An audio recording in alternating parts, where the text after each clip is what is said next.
My dear students, आप सभी लोगों को मेरी शुभकामनाएं। आप लोग हमारे वीडियो को देख रहे हैं, समझ रहे हैं। आप लोग हमारे वीडियो को देखते रहिए, समझते रहिए, लाइक भी कीजिए, सब्सक्राइब भी कीजिए और शेयर भी कीजिए। और मैं चाहूँगा कि आप लोग मेरे वीडियो को ज़्यादा से ज़्यादा देखें। कोई भी वीडियो अगर ठीक से समझ में नहीं आ रहा है तो 2 बार 3 बार उसको रिपीट करके देखिए, आपको समझ में आने लगेगा। आज मैं आप लोगों को हीट के बारे में पढ़ाऊँगा। हीट क्या चीज़ है? हीट को हम हिंदी में उष्मा बोलते हैं। हीट जो है एक प्रकार की एनर्जी है। हीट जो है एक प्रकार की एनर्जी है। अब जैसे मान लीजिए कोई भी अगर अलग अलग तापमान का यानी अलग अलग टेम्परेचर की दो वस्तुएं हैं, जब उनके हम एक पास में लाते हैं तो वो एक तरफ से तापमान जो है दूसरे तरफ से फ्लो करने लगता है। यानी कि अलग अलग अगर तापमान के हैं तो कुछ देर के बाद हम देखेंगे कि दोनों चीजों का तापमान यानी टेम्परेचर एक बराबर हो गया। इसका मतलब कोई ना कोई चीज फ्लो कर रही है। तो जो चीज फ्लो करती है एक वस्तु से दूसरी वस्तु में, यानी जिसका टेम्परेचर ज्यादा होगा उससे जिसका टेम्परेचर कम होगा उसकी तरफ वो फ्लो करेगी। इसी ये जो एनर्जी फ्लो कर रही है, इसी एनर्जी को हम हीट एनर्जी कहते हैं। तो इस तरह से हीट जो है एक प्रकार की एनर्जी है जो अधिक तापमान से कम तापमान की वस्तु की ओर, यानी जो जिस सबस्टेंस का टेम्परेचर ज्यादा है और जिस सबस्टेंस का यानी वस्तु का टेम्परेचर कम है, तो अधिक टेम्परेचर से कम टेम्परेचर की ओर यह ऊर्जा का प्रवाह होने लगता है। इसी को हम हीट एनर्जी कहते हैं। यहाँ पे आपको ये समझना है ये हीट एनर्जी किस प्रकार से ट्रांसफर होती है। लिखा गया है ट्रांसफर ऑफ हीट, यानी हीट एनर्जी ये किस प्रकार से ट्रांसफर होती है। तो आप देखिए ये 3 टाइप्स का ट्रांसफर है। एक है कंडक्शन, कन्वेक्शन, तीसरा रेडिएशन। कंडक्शन को हम चालन बोलते हैं हिंदी में, कन्वेक्शन को हम संवहन बोलते हैं और रेडिएशन को हम विकिरण बोलते हैं। यहाँ समझना यह है कि किसको हम संवहन कहेंगे यानी कंडक्शन कहेंगे, किस प्रकार के ट्रांसफर को कन्वेक्शन कहेंगे और किस प्रकार के ट्रांसफर को रेडिएशन कहेंगे। अब आइए समझते हैं। उदाहरण के तौर पे मान लीजिए कि आप जो है अगर घर पे खाना बना होगा तो अब जो भी बर्तन होते हैं अगर उसको कढ़ाई में अगर गर्म कर रहे हैं, कढ़ाई में रख रहे हैं, तो कुछ देर के बाद देखते हैं कि कलछुल पलटा जो भी होता है वो गर्म हो जाता है और इस प्रकार का वो ट्रांसफर हुआ है। या कोई लोहे की चीज है, लोहे की छड़ है, अगर आप उसको गर्म करते हैं एक सिरा तो कुछ देर के बाद आप अनुभव करेंगे कि अगर हाथ से पकड़े हुए हैं तो वो दूसरा सिरा भी उसका गर्म हो जाता है। तो इस प्रकार से जो ट्रांसफर हो रहा है हीट का उसको हम कंडक्शन कहते हैं यानी चालन कहते हैं।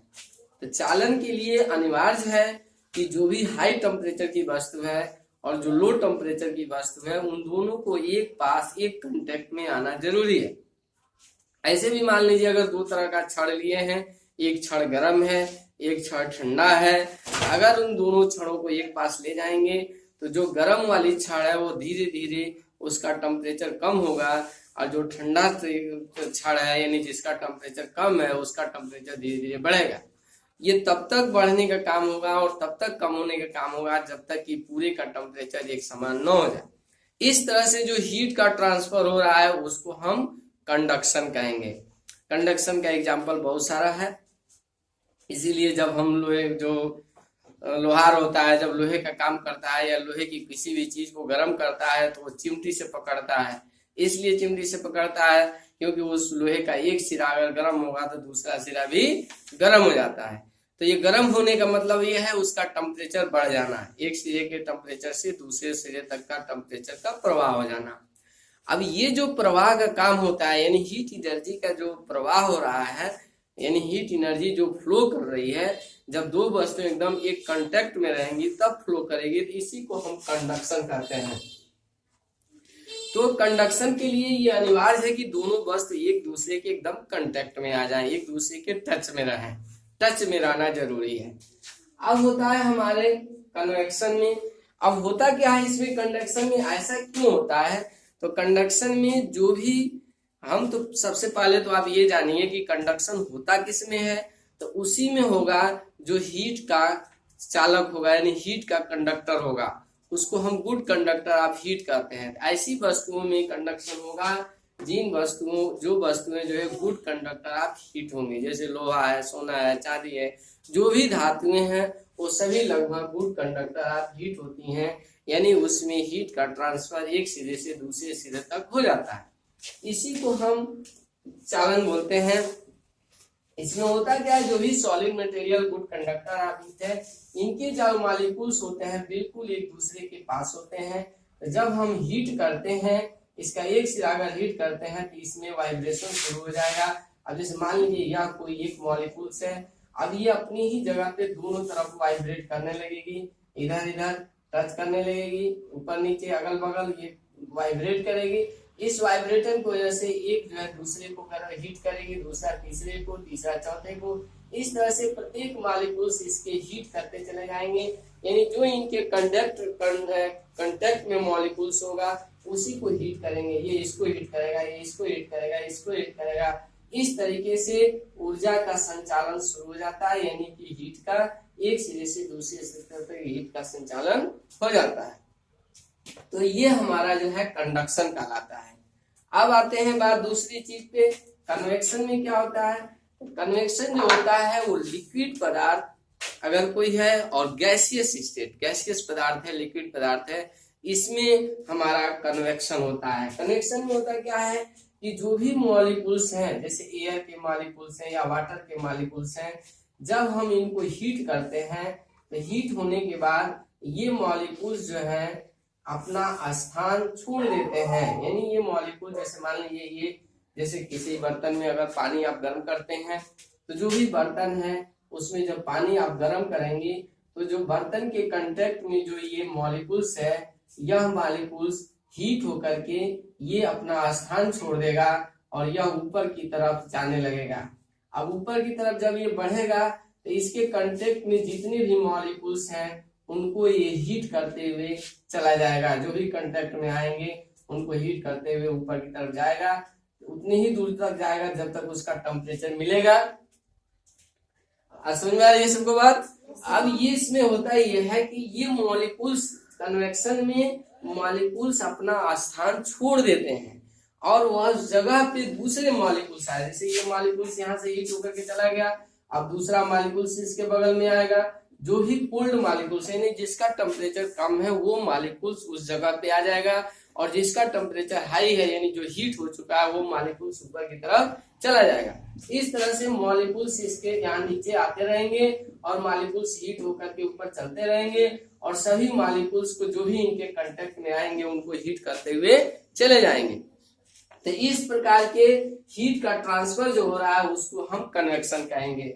आपके एयर में भी कन्वेक्शन होता है, जैसे गर्मी के दिन है या कोई भी सीजन होता है, जब हीट पड़ता है वायुमंडल पे, तो पृथ्वी के सतह पे गर्मी जब ज्यादा पड़ती है, यानी सूर्य की गर्मी की वजह से, तो एयर जो पृथ्वी के कांटेक्ट में एयर है, वह पृथ्वी के हीट होने की वजह से वो एयर हीट हो जाता है और हीट होकर के ये ऊपर की तरफ जाने लगता है।